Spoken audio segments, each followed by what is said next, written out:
तो यहाँ के राजाओं के बीच भी इसको लेकर झगड़े होंगे। तो ये आपको मैंने बताया था कि ये मगध की लोकेशन है और मगध से पहले काशी एक शक्तिशाली राज्य हुआ करता था। इस तरह की बातें मैंने आपके साथ डिस्कस की थी। साथ साथ प्यारे बच्चों, मैंने मगध साम्राज्य के बारे में आपको बताया कि मगध साम्राज्य जो था अब वो इस समय एक शक्तिशाली जनपद है और इसके पहले शक्तिशाली हुआ करता था आपका काशी।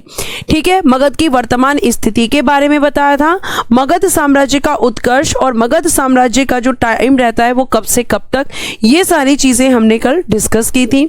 फिर मगध साम्राज्य पर शासन करने वाले वंशों के बारे में मैंने ट्रिक के थ्रू आपको बताया था। उसके बाद मैंने प्राचीन मगध साम्राज्य के संस्थापक के बारे में बताया था जो कि बृहद्रथ हैं और बृहद्रथ महाभारत कालीन बृहद्रथ की हम बात कर रहे हैं जिसका पुत्र जरासंध है। इसने राजधानी बनाई है मगध की ग्रीव्रज। उसके बाद मैंने आपको बताया कि मगध साम्राज्य का जो उल्लेख मिलता है सबसे पहले, जो हमें कह सकते हैं कि सबसे पहले जानकारी मिलती है वो अथर्ववेद से मिली है। उसके बाद हम बात कर रहे थे आपके हर्यक वंश की, क्योंकि हर्यक वंश वो वंश है जिसने सबसे पहले यहाँ पर शासन किया है। और प्यारे बच्चे, जब हम हर्यक वंश की बात कर रहे थे तो मैंने इसके संस्थापक बिंबिसार को बताया था। बिंबिसार का शासन आपका 544 से 492 रहता है, यानी लगभग 52 वर्षों तक इसका शासन रहता है और ये इतिहास का सबसे बड़ा शासनकाल है। क्योंकि औरंगजेब और अकबर की भी हम बात करें तो लगभग 49 वर्ष उन्होंने शासन किया था, ये ध्यान रखिएगा।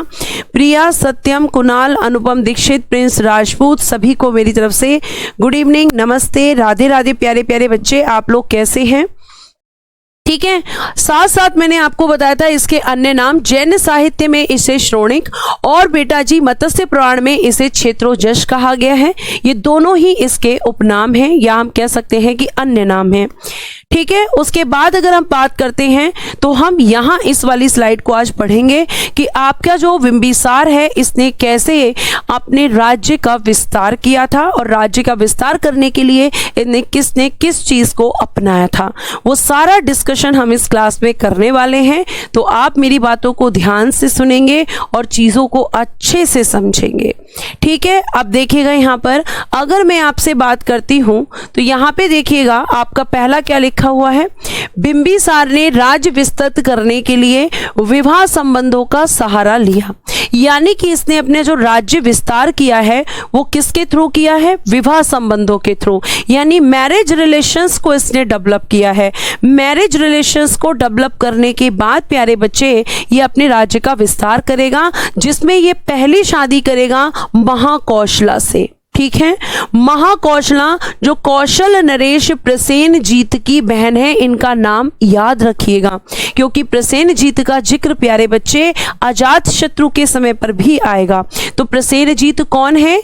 ये आपके बिंबिसार की पत्नी महाकौशला का भाई है और इसने जब अपनी बहन की शादी की किसके साथ में? बिंबिसार के साथ में। तो इसने क्या किया प्यारे बच्चे? तो इसने यहाँ पर काशी दहेज में दे दिया, जैसे आज भी दहेज दिया जाता है। तो उस समय पूरा का पूरा काशी दहेज दिया गया और ये कहा जाता है कि इस काशी से लगभग 1 लाख रुपए राजस्व आता था। कितना राजस्व आता था? कहा जाता है कि लगभग 1 लाख रुपए का राजस्व आता था। 1 लाख रुपए का उस समय पूरी काशी से राजस्व यानी कि रिवेन्यू जो कलेक्ट होता था वो कितना होता था? 1 लाख रुपीज। यहाँ पर अप्रोक्सीमेट इतना कलेक्शन होता था। ठीक है, ये आपको ध्यान रखना है। तो ये आपको पता होना चाहिए। ठीक है, देखो तो यहाँ पे प्यारे बच्चे इन्होंने क्या किया कि जब दहेज दिया तो आपको दिख रहा होगा कि अभी तक मैंने इतनी सारी बातें आपको बताई लेकिन किसी में भी मैंने दहेज की बात नहीं कही। तो ये कहा जाता है कि जब महाकौशला से बिंबिसार की शादी हुई और उन्हें दहेज में काशी दिया गया तो ये कहा जाता है कि ये दहेज का पहला उदाहरण है। क्या कहा जाता है प्यारे बच्चे? ये दहेज का पहला एग्जाम्पल है, पहला उदाहरण है। और आप ये भी देखेंगे यहाँ पर कि अब ये दूसरी शादी करेगा, फिर ये तीसरी शादी करेगा। मतलब इसने वैवाहिक संबंधों से या हम कह सकते हैं कि मैरिज रिलेशंस के थ्रू यहां पर अपने जो साम्राज्य है उसका विस्तार किया है। ठीक है, तो यहां पे जब हम चेलना दूसरी वाइफ जो कि चेटक की पुत्री हैं, ये आपके कौशल नरेश प्रसेनजीत की बहन है, पहली पत्नी। दूसरी चेलना जो कि चेटक की पुत्री हैं, और तीसरी है क्षेमा जो कि भद्र प्रदेश की राजकुमारी है। भद्र प्रदेश कहां पड़ता है? पंजाब के अंदर। पंजाब के अंदर का जो एरिया था वहां पर एक भद्र प्रदेश था, वहां की राजकुमारी है क्षेमा, वहां से भी इनकी शादी हुई है। ठीक है, और इसने इस तरीके से 3 वैवाहिक संबंधों के द्वारा अपने राज्य का विस्तार किया। उसके बाद बिंबिसार ने अंग महाजनपद जीता। अंग महाजनपद मैंने आपको बताया था कि अंग महाजनपद, ठीक है, इसकी राजधानी क्या थी? चंपा। ये सबसे पूर्वी महाजनपद था, इसको बिंबिसार ने जीत लिया और वहां अपने पुत्र अजात शत्रु को उपराजा बनाया, यानी कि सब किंग बनाया। जीतकर किसको दे दिया इसको? तो प्यारे बच्चे, जीतकर दे दिया अपने पुत्र अजात शत्रु को। क्या हुआ प्यारे बच्चे, क्लास ठीक से नहीं चल रही है?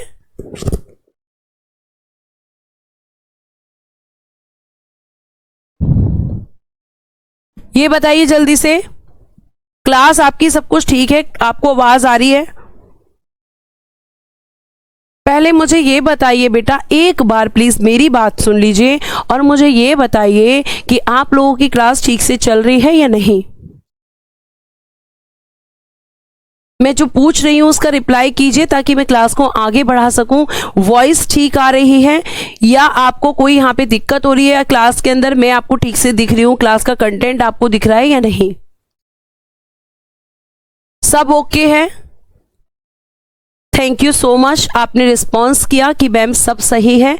तो जो कह रहे हैं कि 1-2 बच्चे सही, तो उसका मतलब बेटा आपकी तरफ से प्रॉब्लम है, क्योंकि यहां से अगर प्रॉब्लम होती तो वो प्रॉब्लम सबको होती। ठीक है, अब देखिए आगे। तो बिंबिसार ने किसको जीत लिया? अंग महाजनपद को भी जीत लिया और वहां पे अपने बेटे अजात शत्रु को वहां का उपराजा बनाया, यानी सब किंग हम कह सकते हैं, उपराजा बनाया। यहां तक की चीजें आप नोट कर लीजिए ताकि हम अगली चीजों को देख सकें। अब मैं आपको जब नोट कर ले फटाफट से देखिए, मैंने इस स्लाइड पे अभी तक आपको क्या क्या बताया कि जो बिंबिसार है, बिंबिसार, इसकी अगर हम बात करें तो बिंबिसार ने, अगर आपसे क्वेश्चन पूछा जाए कि साम्राज्य विस्तार कैसे किया, तो मैम साम्राज्य विस्तार के लिए इसने वैवाहिक संबंध बनाए।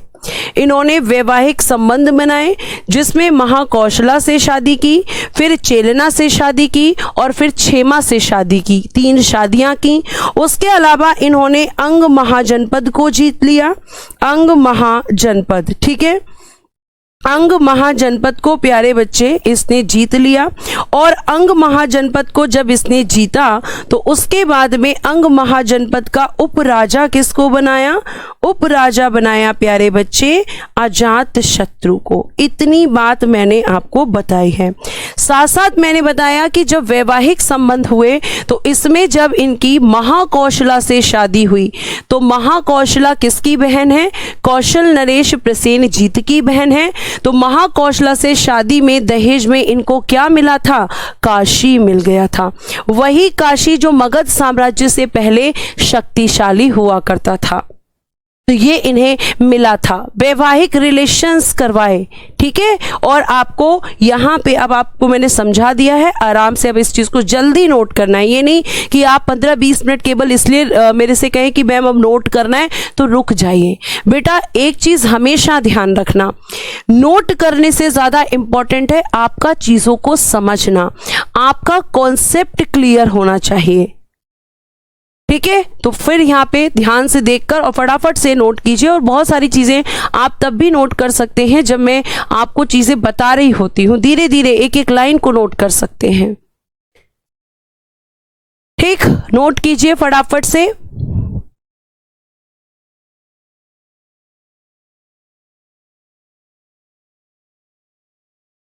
कर लिया है, चलिए आगे चलते हैं। Thank you so much. आगे देखिए, आगे प्यारे बच्चे जब हम बात करेंगे तो बिंबिसार की हम थोड़ी सी बात करते हैं कि बिंबिसार, ध्यान से सुनना, बिंबिसार प्रारंभ में बौद्ध धर्म का अनुयायी था, ठीक है, ये था है, अनुयायी था, ठीक, था कर देना इसको, अनुयायी था, परंतु अपनी पत्नी चेलना के कहने पर जैन धर्म को अपना लिया। क्योंकि चेलना का जो मायके वाले थे, मायके वाले समझते हो ना, जहां की चेलना थी, तो चेलना के मायके पक्ष के लोग जैन धर्म को मानते थे। तो उसने जैन धर्म के बारे में बिंबिसार को बताया और इसने क्या किया प्यारे बच्चे, इसने फिर अपने धर्म को चेंज कर दिया। यानी कि पहले इसने बौद्ध धर्म को अपनाया और उसके बाद प्यारे बच्चे इसने जैन धर्म को अपना लिया। तो पहले किस धर्म को अपना रहा है, बौद्ध धर्म को, और उसके बाद किस धर्म को अपना रहा है, जैन धर्म को। किसके कहने पर मैम, अपनी पत्नी चेलना के कहने पर। ठीक, आगे देखिएगा। उसके बाद प्यारे बच्चे इसने अपनी राजधानी बनाई है राजगृह। अब यहाँ पे आपसे मैं क्वेश्चन पूछूं कि जैसे अगर मैं आपसे बात करूं मगध की, तो मगध की प्रथम राजधानी क्या थी, तो प्रथम राजधानी की अगर हम बात करेंगे तो ग्रीव्रज यहाँ की प्रथम राजधानी थी। उसके बाद प्यारे बच्चे अब राजधानी क्या हो गई है, राजगृह। ग्रीव्रज किसने बनाई थी, बृहद्रथ ने। और अगर मैं बात करूं कि राजगृह की राजधानी किसने बनाई है, तो वो बनाई है आप कहेंगे बिंबिसार ने। अभी आप आगे बढ़ेंगे तो राजधानी फिर से चेंज होगी और राजधानी बनेगी पाटलिपुत्र। ठीक है, तो राजधानी राजगृह है। बिंबिसार ने अपने ज्येष्ठ पुत्र मतलब एल्डेस्ट सन, यानी कि अपने बड़े बेटे का नाम था दर्शक, और ये चाहता था कि दर्शक उत्तराधिकारी बने। मैम ऐसा क्यों चाहता था, ये ऐसा क्यों चाहता था ये, तो मैं आपको ये बता देना चाहूँ, ऐसा इसलिए चाहता था क्योंकि पहले यही एक यहाँ पर एक तरीके से रीत थी कि भाई राजा का जो भी बड़ा बेटा होगा वही राजा बनेगा। और इस समय बिंबिसार के दो बेटे हैं, जिनमें से एक का नाम है दर्शक और दूसरी का नाम क्या है, दूसरे का नाम है अजातशत्रु। तो ये दर्शक क्योंकि बड़ा है, इसलिए दर्शक को अपना जो है उत्तराधिकारी सक्सेसर बनाना चाहता है। लेकिन अजातशत्रु कहा जाता है कि बहुत गुस्से में आ जाता है इस बात को सुनकर, और कहा जाता है कि अजातशत्रु ने ये सुनने के बाद अपने पिता बिंबिसार की हत्या कर दी। लेकिन जैन धर्म कहता है कि ऐसा बिल्कुल नहीं है। जैन धर्म ये कहता है कि अजातशत्रु ने अपने पिता बिंबिसार को कैद कर लिया था, ये सुनने के बाद कि उसका जो पिता है बिंबिसार वो दर्शक को राजा बनाना चाहता है, तो उसने कैद कर लिया अपने पिता को। और फिर इसकी जो माँ है वो इससे कह रही है कि ये बताओ तुम्हारे पिता ने तुम्हारे लिए इतना किया और तुमने उन्हीं को कैद कर लिया। और अजातशत्रु इससे बहुत गुस्से में आ जाता है और तलवार लेकर चलता है, और इस चीज को बिंबिसार देख लेता है, और बिंबिसार कहा कि अब ये तो मुझे मार डालेगा, इस तरह की भावना उसके अंदर आती है और वो वहीं पर मर जाता है। ये जैन धर्म कहता है। लेकिन ज्यादातर इतिहासकारों ने कहा कि नहीं, बिंबिसार की हत्या कर देता है अजातशत्रु, तलवार से गला काट देता है अपने पिता का।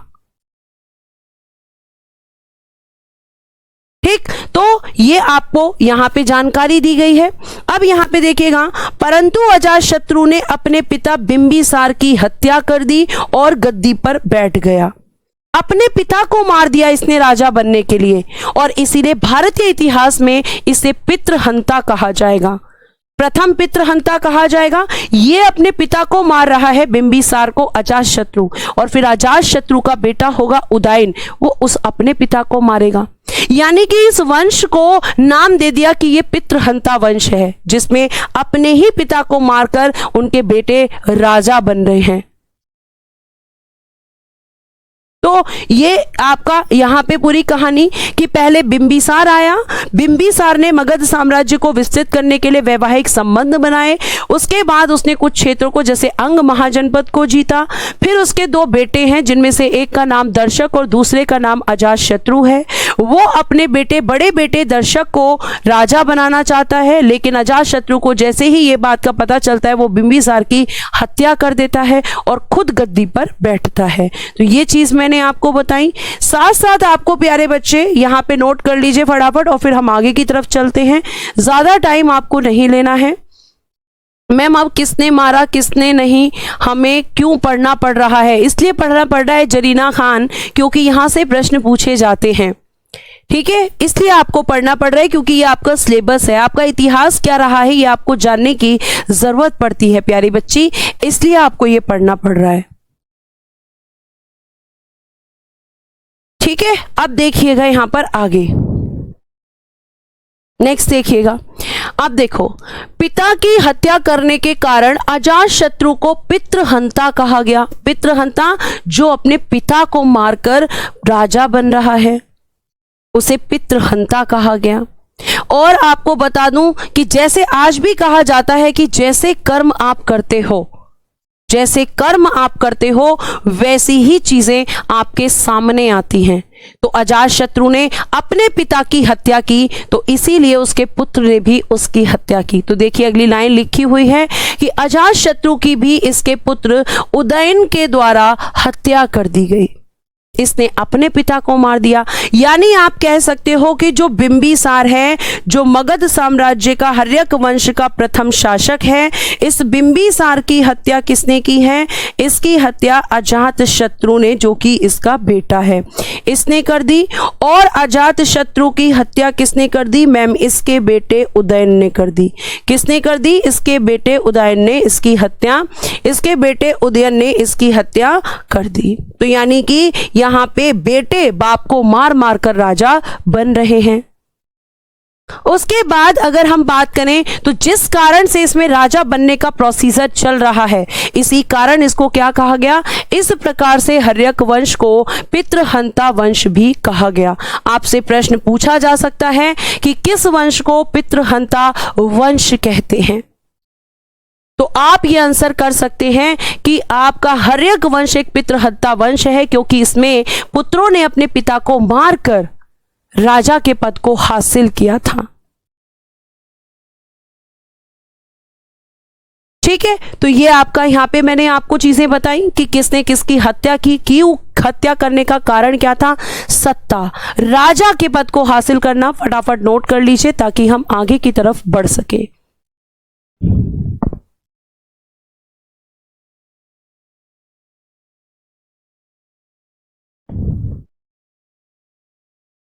ठीक, आगे चल सकते हैं जी। जैसा काम वैसा फल, बिल्कुल, जैसी करनी वैसी भरनी। चलो आगे देखते हैं नेक्स्ट। अब अजातशत्रु के बारे में पढ़ते हैं कि अजातशत्रु की कौन सी माता थी जिसने कहा था कि तुम्हारे पिता ने तुम्हारे लिए इतना किया? बच्चे का क्वेश्चन आ रहा था कि मैम कौन सी पत्नी का बेटा था अजातशत्रु? तो महाकौशला का बेटा था। वही महाकौशला जिसकी शादी में काशी दहेज में दिया था। ठीक है, तो अजातशत्रु का शासनकाल 492 बीसी से लेकर 460 बीसी तक रहेगा। और इसके बारे में कहा जाता है कि अन्य इसका कुणिक यानी कि पितृहंता इसे कहा जाता है। और पितृहंता क्यों कहा जाता है, क्यों इसे कुणिक कहा जाता है, मैंने अभी आपको बताया। उसके बाद इनकी माता का नाम अगर पूछे तो महाकौशला, जो कि कौशल नरेश प्रसेनजीत की बहन थी। और अजातशत्रु के समय ही मैंने आपको बताया था 483 बीसी में प्रथम बौद्ध संगीति, जो कि सप्तपर्णी या राजगृह में महाकश्यप यहां पर अध्यक्ष थे। ये मैंने आपको बताया था और ये इंपॉर्टेंट भी है। बौद्ध संगीति से कई बार प्रश्न आए हैं। तो इसी के समय हुई, अजातशत्रु के समय हुई। अब देखो यहां पे थोड़ा सा ट्विस्ट आएगा, देखना जरा।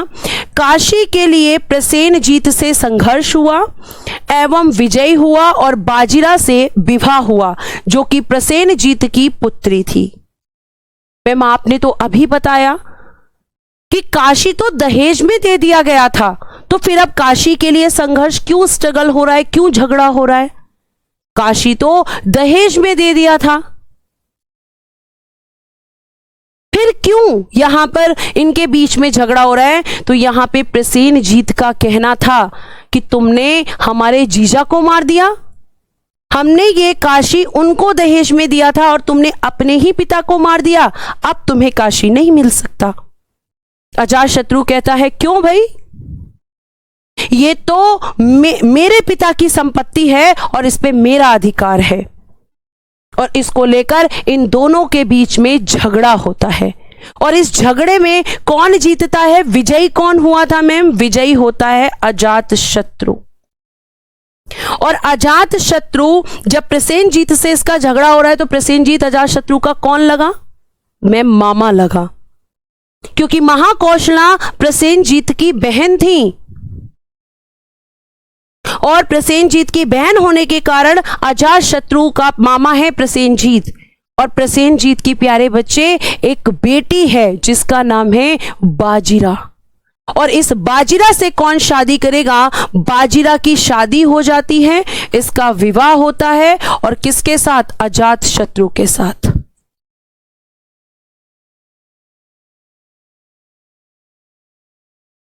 ठीक है, अजातशत्रु से शादी हो जाती है, यानी कि मामा की बेटी से ही शादी हो जाती है। तो अजातशत्रु की पत्नी का नाम क्या है, बाजीरा। किसकी बेटी है, प्रसेनजीत। प्रसेनजीत कौन था, अजातशत्रु का मामा। आप कहेंगे मैम ऐसे कैसे शादी होगी, तो बेटा इस समय इस तरह के संबंध चलते हैं, इस समय इस तरह की शादियां हुआ करती थी। ठीक, इसके बाद बज्जी और मल्ल संघ को हराया। ये दोनों भी महाजनपद थे, आपको बताया था मैंने। तो इसने बज्जी और मल्ल संघ को भी जीत लिया और अपने क्षेत्र में इसको शामिल कर लिया।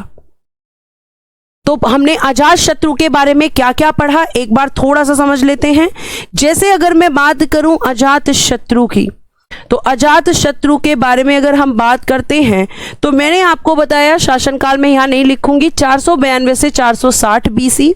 इसके अलावा इसके अन्य नाम की अगर हम बात करते हैं तो दो तरीके से, कि आप चाहें इसे कुणिक कह लें, ठीक है, या फिर आप इसे पितृहंता कह लें, एक ही बात होती है, पितृहंता। इसके पिता का नाम आप अच्छे से समझ रहे हैं कि पिता का नाम बिंबिसार है, माता का नाम महाकौशला है,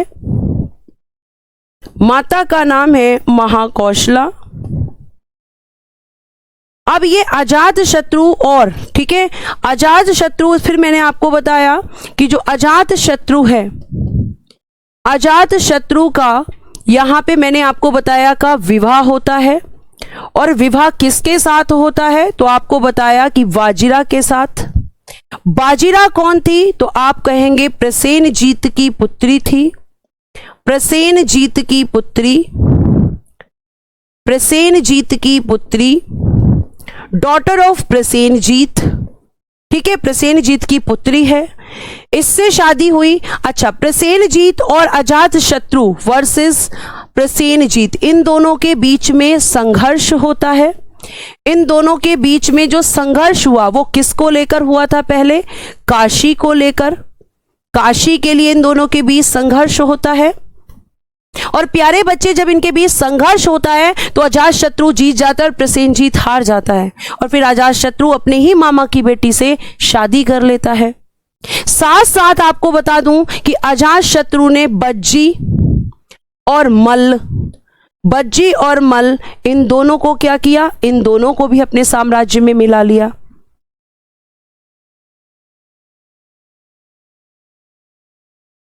ठीक है, तो ये सब आपको मैंने यहां बताया। तो बेटा दोनों तरीके से आपको पढ़ा रही हूं ताकि चीजें आपको क्लास में याद हो जाएं।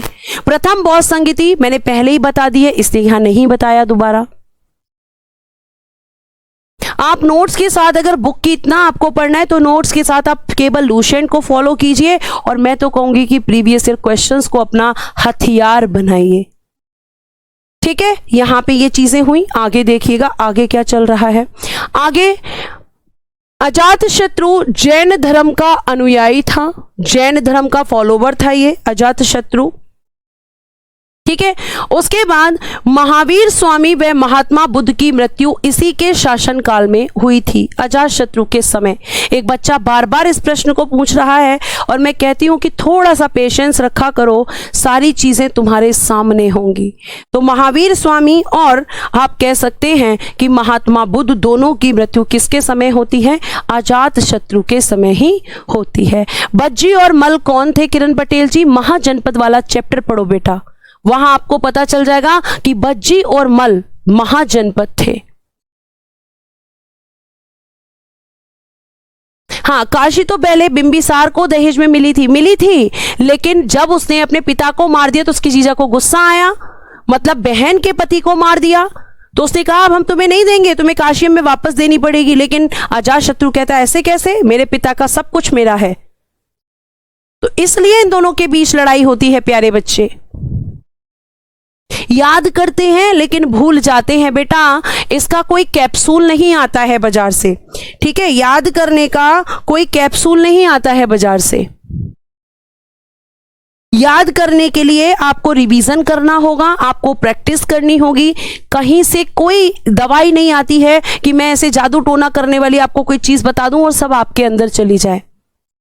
चीजें पढ़नी पड़ेंगी, रिवाइज करना पड़ेगा, क्वेश्चन प्रैक्टिस करने पड़ेंगे प्यारे बच्चे, तब जाकर चीजें याद होंगी। ठीक है, आगे देखिएगा यहां पर। आगे फिर अजातशत्रु का टाइम खत्म होता है और अजातशत्रु का, जैसे मैंने बताया कि सबसे पहले देखिएगा यहां पर, अगर हम लिखेंगे मगध और मगध में अगर हम लिखेंगे हर्यक वंश, तो सबसे पहले कौन था? बिंबिसार। बिंबिसार के बाद कौन आएगा? अजातशत्रु। और बेटा अजातशत्रु का बेटा है उदयन, ये इसके बाद आएगा। तो उदयन का शासनकाल शुरू होता है 460 बीसी से लेकर 444 बीसी तक, और इसी उदयन को क्या कहा जाता है? द्वितीय पितृहंता।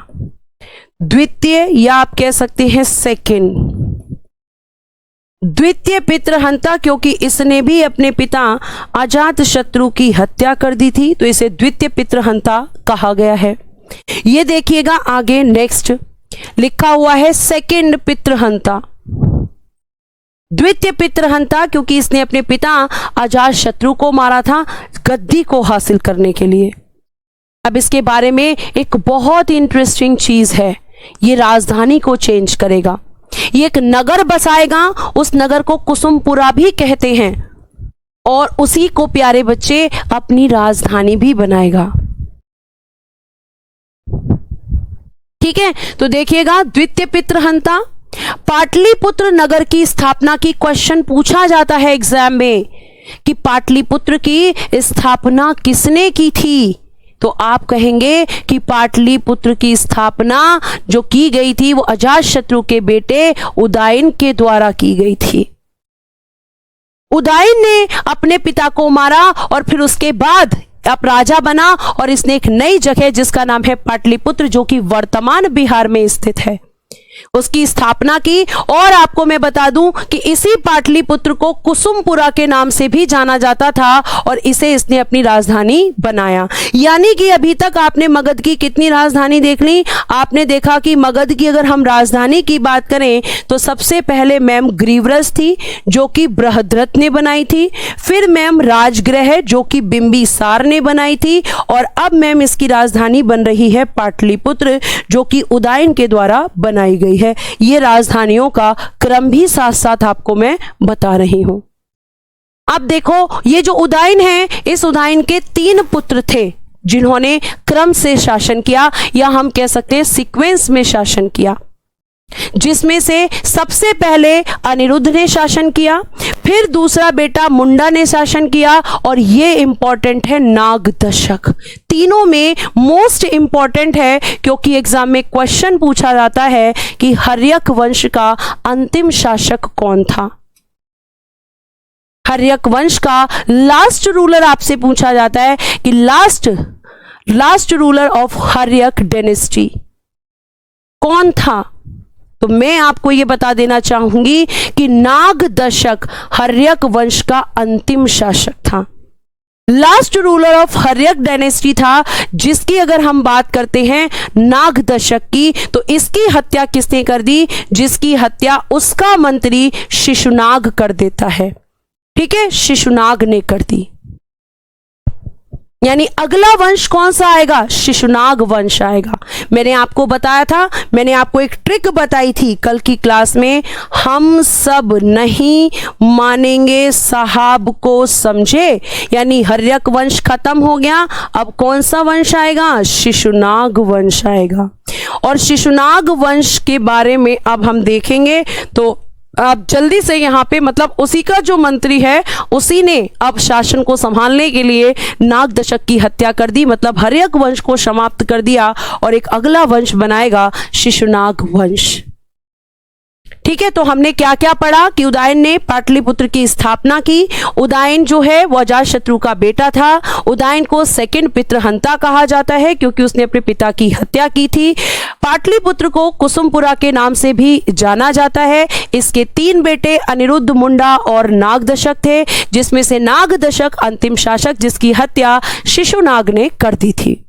इन चीजों को आंखें बंद कीजिए और रिमाइंड कीजिए, सारी चीजें आपको याद होंगी। क्लास में इस तरीके से हिस्ट्री पढ़ाई जा रही है कि चीजें क्लास में ही याद हो। अगर आप फोकस करेंगे तो 100% याद होगी, नहीं करेंगे तो फिर तो बेटा कोई भी कैप्सूल नहीं आता मार्केट में कि जो तुम्हें खाने से चीजें याद हो जाएंगी। रिवीजन करो, प्रैक्टिस करो, यही आपका यहाँ पे एक सॉल्यूशन है याद रखने का। प्रीवियस ईयर पेपर नहीं मिलता, किसी भी शॉप से आप प्रीवियस ईयर पेपर ले सकते हैं, ऐसा कैसे हो सकता है? ठीक है, ऑनलाइन ऑर्डर कर लीजिए अगर आपके आसपास नहीं मिल रहा है। बहुत सारी चीजें हैं बेटा। हाँ, वैशाली किसने राजधानी बनाई थी? आ गया वैशाली राजधानी, संजीव प्रताप सिंह जी। पेशेंस रखिए, सब बताऊंगी। देखिए, अगला वंश है शिशुनाग वंश, जो पूरा शासन रहेगा 412 से 344 बीसी। ये पूरे शिशुनाग वंश का शासन है, जिसमें संस्थापक कौन है? शिशुनाग। जाहिर सी बात है यही फाउंडर होगा, क्योंकि इसी ने ही तो नाग दशक की हत्या की है।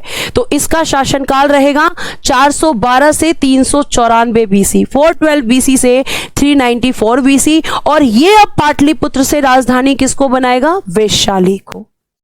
यानी अब राजधानी कौन कौन सी हो गई? तो मैम आपने सबसे पहले बताया ग्रीवरज, फिर आपने बताया राजगृह, ठीक है, जो कि बनाई बिंबिसार ने, फिर तीसरी राजधानी पाटलिपुत्र जो कि बनाई उदयन ने, और उसके बाद मैम नेक्स्ट राजधानी बनी है वैशाली जो कि बनाई है आपकी यहां पर शिशुनाग ने। तो इस तरीके से यहां पर ये चीजें आपकी परिवर्तित हो रही हैं। ठीक है, आगे देखिए, शिशुनाग ने अवंती को जीता। किसने जीत लिया अवंती को? इस अवंती को हर्यक वंश के राजा या शासक जीतना चाहते थे, लेकिन जीत नहीं पाए, तो शिशुनाग ने अवंती को जीता। और किसको पराजित किया? प्रद्योत को पराजित कर दिया। यानी अवंती का राजा कौन है? प्रद्योत। और अवंती के राजा प्रद्योत को हराकर किसने अवंती को जीता, प्रश्न पूछा जाएगा। तो शिशुनाग वंश के संस्थापक शिशुनाग ने अवंती को जीता था। अवंती, अगर आप यहां देखेंगे तो यहां पे जैसे कुछ बच्चे प्रश्न पूछ रहे हैं, एक बार मैं मैप दिखाना चाहूंगी उन बच्चों को। देखिएगा यहां पर, जैसे अभी आपने मुझसे पूछा कि अगर बात करें यहां पर, ठीक है, आपका अंग की, तो मैंने अंग बताया था कि अंग को भी जीता था, वो बिंबिसार ने ही जीत लिया था। उसके बाद आप कह रहे हैं काशी, काशी जस्ट मगध के ऊपर है। उसके बाद एक बच्चे ने पूछा था मल्ल क्या है? महाजनपद है। बज्जी क्या है? इसी के ऊपर है। तो इन दोनों को किसने जीता था? अजातशत्रु ने जीत लिया था। तो ये लोकेशन देखिए मैप के अंदर, अगर आप लोकेशन, अब हम किसकी बात कर रहे हैं? अवंती की, यानी कि ये भी अब जीत ली। किसने जीती है? शिशुनाग ने जीत ली। मगध से शासन करना शुरू किया था, मगध काशी दहेज में मिल गया, अंग को इन्होंने जो है बिंबिसार ने जीत लिया, फिर बज्जी और मल्ल को किसने जीत लिया? अजातशत्रु ने। और अब शिशुनाग वंश ने अवंती को जीत लिया। और अवंती का राजा कौन है इस समय? चंड प्रद्योत अवंती का राजा है। चंड प्रद्योत ने इसको जीत लिया है। यही मैं आपको, देखो प्यारे बच्चे, यहां पर बता रही हूं। ठीक है, शिशुनाग वंश को देखते हैं।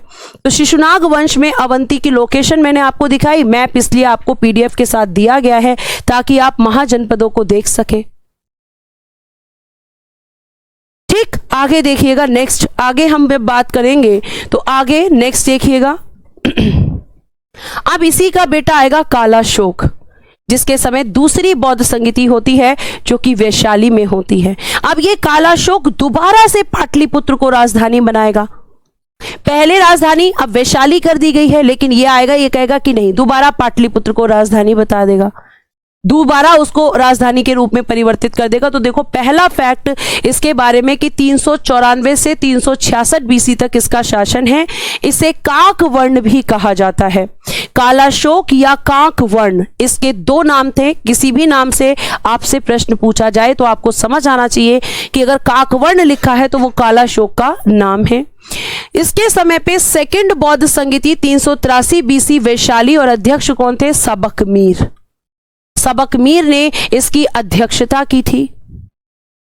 आगे देखिए अगला फैक्ट लिखा है, कालाशोक ने पुनः पाटलिपुत्र को राजधानी बनाया। यानी कि ये जो सीक्वेंस मैंने आपको बताया, पहले ग्रीवज, फिर राजगृह, फिर पाटलिपुत्र, फिर वैशाली, अब इसने क्या कर दिया, अब आप लिख सकते हो कि पुनः राजधानी क्या बन गई?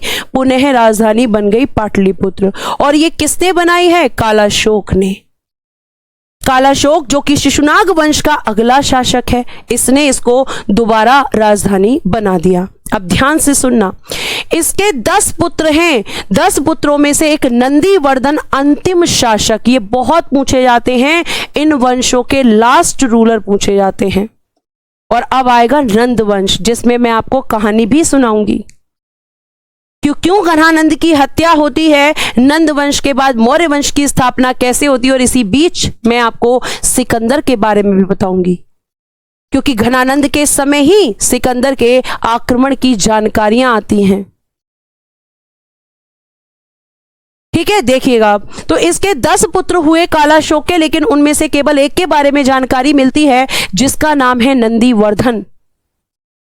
और नंदीवर्धन की प्यारे बच्चे हत्या कर देगा महापद्मनंद, जो कि छुरा घोंप कर हत्या करता है, और एक नए वंश की स्थापना करेगा, नया वंश बनाएगा नंद वंश। यानी कि आप कह सकते हो कि कालाशोक के बारे में याद करने वाली बातें कौन सी हैं? मैम, कालाशोक शिशुनाग वंश से संबंधित था। कालाशोक ने मगध साम्राज्य की राजधानी वैशाली से हटाकर पाटलिपुत्र बना दी थी, और इसी के समय में मैम सेकंड बौद्ध संगीति हुई थी। यह आपको ध्यान रखना है, सेकंड बौद्ध संगीति। बेटा लिखकर बता रही हूं सारा साइड में। और हम ये फैक्ट याद कर सकते हैं कि इसके 10 पुत्र थे।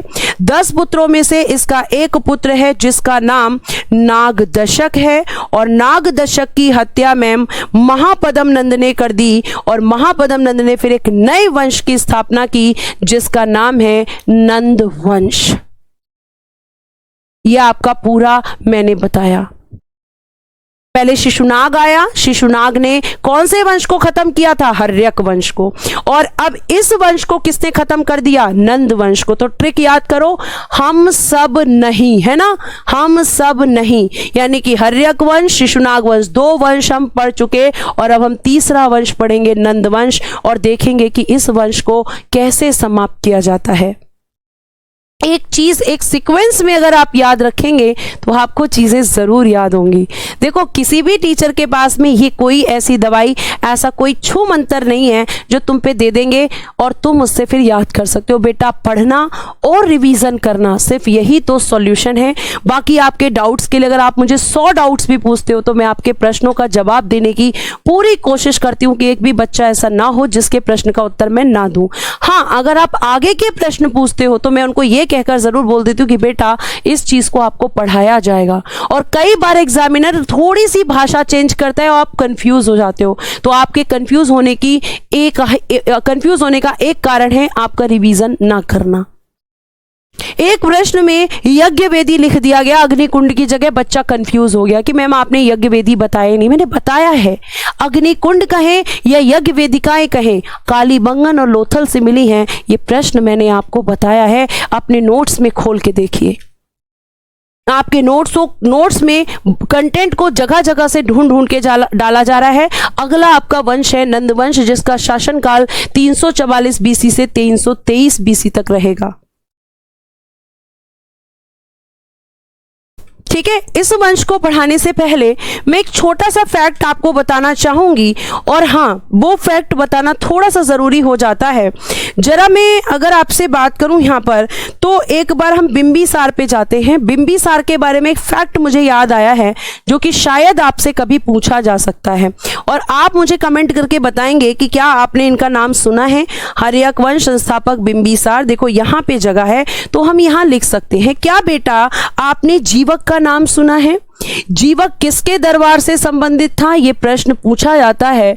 बिंबिसार, बिंबिसार का राज्य वैद्य कवि, राज्य वैद्य कवि जिसका नाम है आपका जीवक। और ये जो जीवक है, ये आपको मैं बता दूं, आपको मैंने आम्रपाली के बारे में बताया था। तो जो आम्रपाली है ये किसकी मां है? आम्रपाली कह सकते हो कि जीवक और बिंबिसार, जो जीवक है वो बिंबिसार और आम्रपाली का पुत्र है।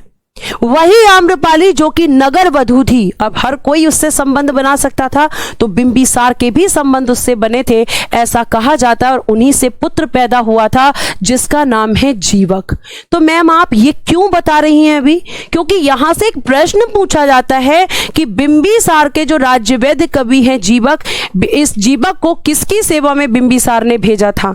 तो आपको मैं बता दूं यहां पर कि जीवक को किसकी सेवा में? जीवक को भेजा था सेवा करने के लिए, सेवा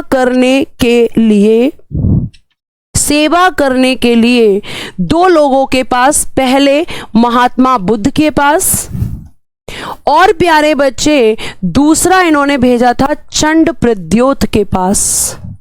वही चंड प्रद्योत जो अवंती का राजा है, और अवंती को शिशुनाग ने जीता है। क्योंकि बिंबिसार जीत नहीं पा रहा था, इसलिए इसने इससे रिलेशन बनाने के लिए, अपने संबंधों को अच्छा करने के लिए अपने राज्य वैद्य को महात्मा बुद्ध और राजा प्रद्योत की सेवा में भेजा था। ये फैक्ट मुझे आपको लिखवाना था, ठीक है? ये आप यहां पे नोट डाउन कर लीजिएगा, कहीं पर भी कर लीजिएगा।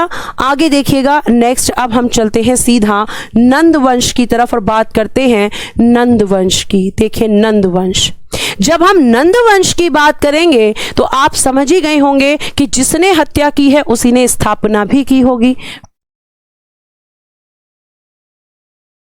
ठीक है? तो आपको ये पता होना चाहिए कि किसने हत्या करी। तो मैम महापदम नंद ने हत्या करी, और महापदम नंद ने जब हत्या करी है तो महापदम नंद ही कौन होगा? नंद वंश का संस्थापक होगा,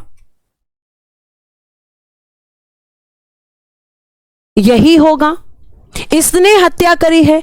इसके अन्य नाम बोले जाते हैं कि ये उग्रसेन, एकराट, सर्वछांतक, परशुराम का द्वितीय अवतार ये मानता है खुद को परशुराम का द्वितीय अवतार कहता था।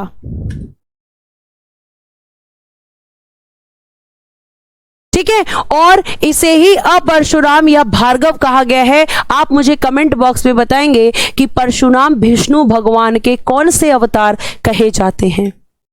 इसने खुद को क्या बताया? परशुराम का दूसरा अवतार बताया महापदम नंद ने। इसीलिए इसे अपरशुराम, भार्गव, एकराट, उग्रसेन, सर्वछांतक इन सब नामों से जाना जाता है। और ये बड़ा इंटरेस्टिंग है कि इसके समकालीन कौन थे? पाणिनि।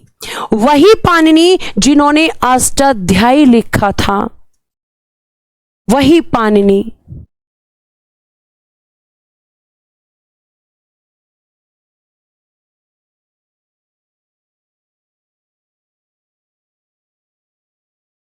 ठीक है, समकालीन कौन है? पाणिनि। ये क्वेश्चन पूछा जाता है कि पाणिनि किसके समकालीन थे?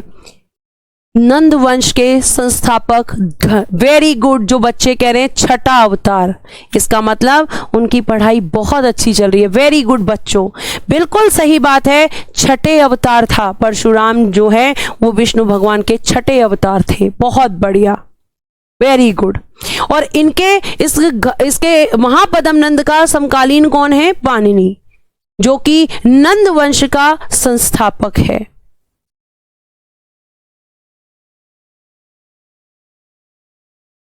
उसके बाद अब यहां पे इसके बाद कौन आता है? घनानंद। ये आपका घनानंद आ जाएगा अब यहां पे शासन करने। घनानंद का शासन शुरू होगा और घनानंद के बारे में मैं आपको बहुत सारी इंटरेस्टिंग सी बातें बताऊंगी, और क्यों चाणक्य जो है शपथ लेते हैं इसको मारने की, ये भी मैं आपको बताऊंगी। ठीक है, तो घनानंद, जब हम घनानंद की बात कर रहे हैं तो घनानंद, इसे अग्रमीज नाम से भी जाना जाता है। सिकंदर का आक्रमण 326 बीसी इसी के शासनकाल में हुआ था, ऐसा भी कहा जाता है। ऐसा भी कहा जाता है कि इसी के शासनकाल में सिकंदर, जो कि मकदूनिया या मैसिडोनिया का शासक है, वो यहां पर इसी के टाइम पर आक्रमण करेगा। अब देखो यहां पर मैं आपको थोड़ी सी चीजें यहां पर बताने वाली हूं, उसके बारे में जरा ध्यान से सुनना। अगर मैं बात करती हूं, एक मिनट,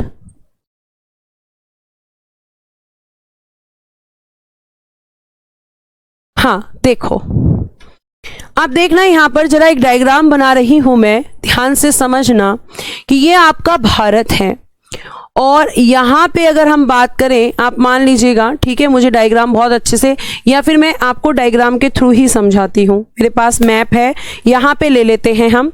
ये तो उस समय का भारत है, लेकिन मैं बताती हूं कि जैसे आप मान रहे हो ये भारत की सीमा है। अब यहीं पे प्यारे बच्चे क्या होता था, तक्षशिला। तक्षशिला, और इस तक्षशिला विश्वविद्यालय में, ये एक विश्वविद्यालय था, और इस विश्वविद्यालय में इस समय जो आचार्य थे घनानंद के समय, उनका नाम है चाणक्य। चाणक्य, जिन्हें कौटिल्य या विष्णुगुप्त के नाम से भी जाना जाता है। चाणक्य जो है इस विश्वविद्यालय में एक आचार्य के पद पर थे, और ये अपने देश के बारे में बहुत अच्छा सोचते थे, और इसके लिए उन्होंने कुछ गुप्तचर रखे हुए थे कि ये देखना कि हमारे देश पर कोई अटैक ना करे। तो जो गुप्तचर आचार्य चाणक्य ने लगाए हुए थे, वो गुप्तचर आचार्य चाणक्य के पास आते हैं और इनको जानकारी देते हैं कि भारत पर सिकंदर का आक्रमण होने वाला है, सिकंदर भारत पर आक्रमण करने वाला है। ये जानकारी किसने दी? चाणक्य को उनके गुप्तचरों ने दी। और जैसे ही ये बात चाणक्य को पता चली, तो उस समय शासक हुआ करता था नंद वंश का शासक, जिसका नाम है घनानंद। घनानंद वहां का शासक था।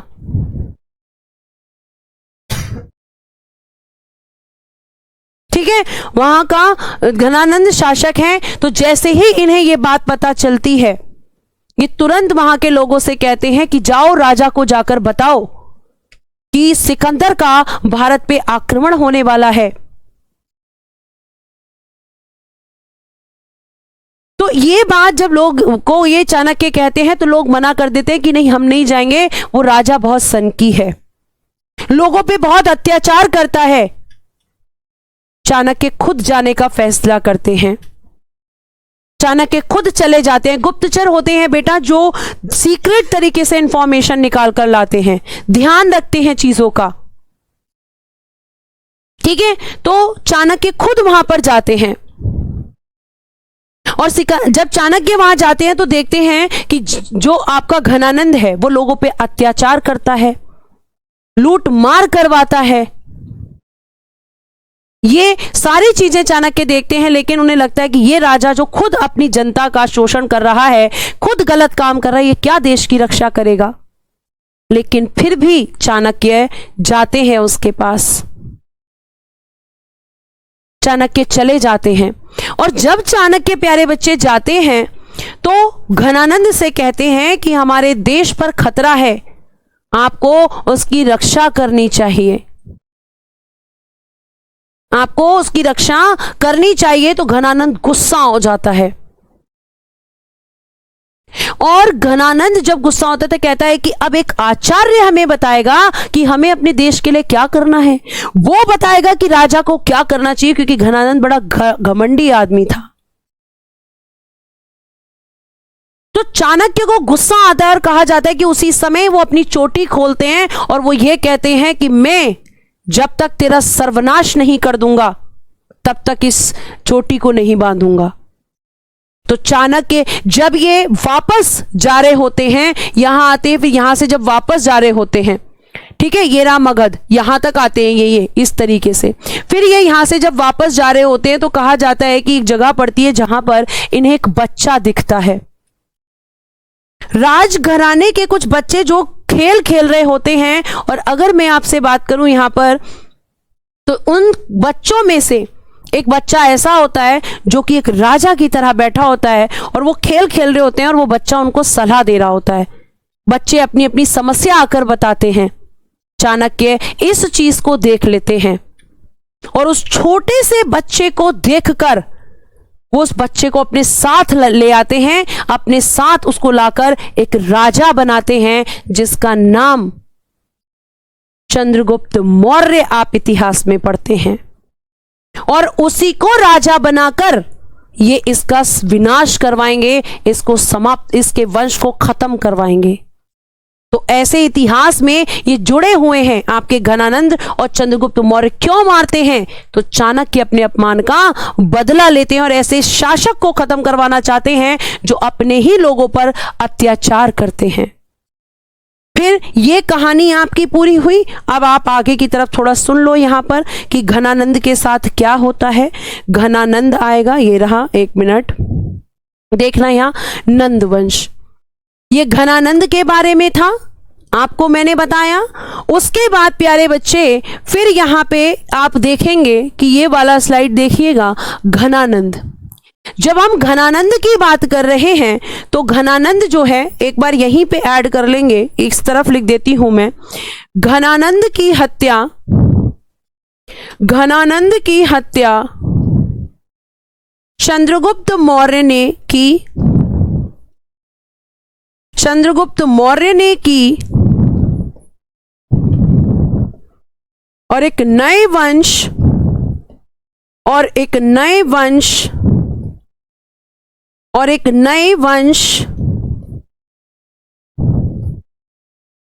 और एक नए वंश मौर्य साम्राज्य की स्थापना की। मौर्य साम्राज्य की स्थापना की चाणक्य के सहयोग से, चाणक्य के सहयोग से।